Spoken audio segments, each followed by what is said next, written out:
Elicitation is about using statements instead of questions. And I'll give you an example. Let's say you and I walk into Whole Foods. We walk in there and there's, let's say there's a young lady stocking produce. And you get in there and I say, all right, Stephen, your goal is to go figure out how much she makes in 60 seconds, and you're not allowed to ask any questions or be awkward. And that's tough, right? It sounds really tough. So if you went over to her, and this is a generalization just to get you to understand what elicitation is, and said, hey, I'm trying to find the baby carrots. And she walks you over there, but while you're walking, you say, I just read this article online that says all Whole Foods employees just got bumped up to $26 an hour. That's fantastic. And she turns around and goes, what? No, I make 17. So now she doesn't feel like she's been pressed or questioned about how much she makes. She's correcting you.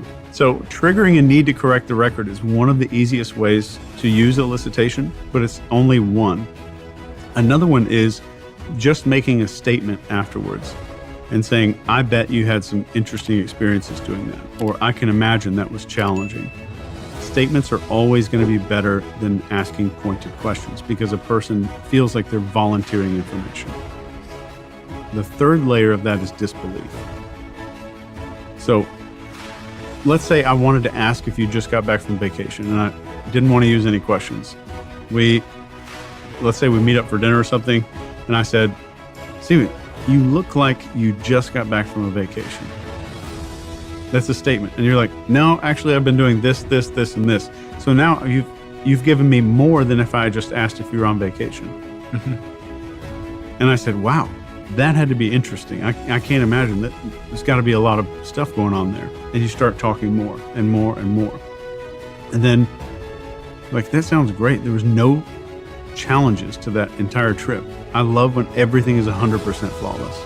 And you're like, no, well, actually, and then you start going into that, and I'm like, no way. And then now we have disbelief that comes in.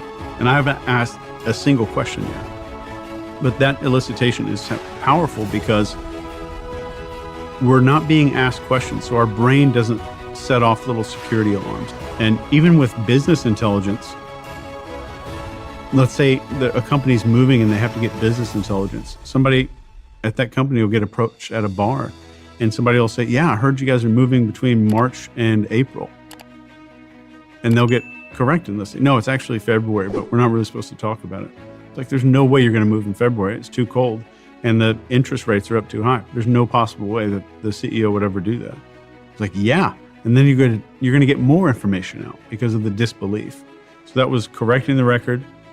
A second technique called bracketing, where I'm giving you a series like between March and May, or between 39 and 59.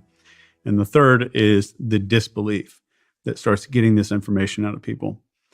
So if you want to think about, like, how do I start a conversation or continue one using elicitation, think of the words so, and then do a recap. So you've been doing this for 3 years, or so this is not the best job, but it's getting things done for you. Or I bet. So I bet that was interesting. I bet there were still some challenges there. Or I bet you overcame a whole lot to get to this point. So, or I bet is the best way to do that.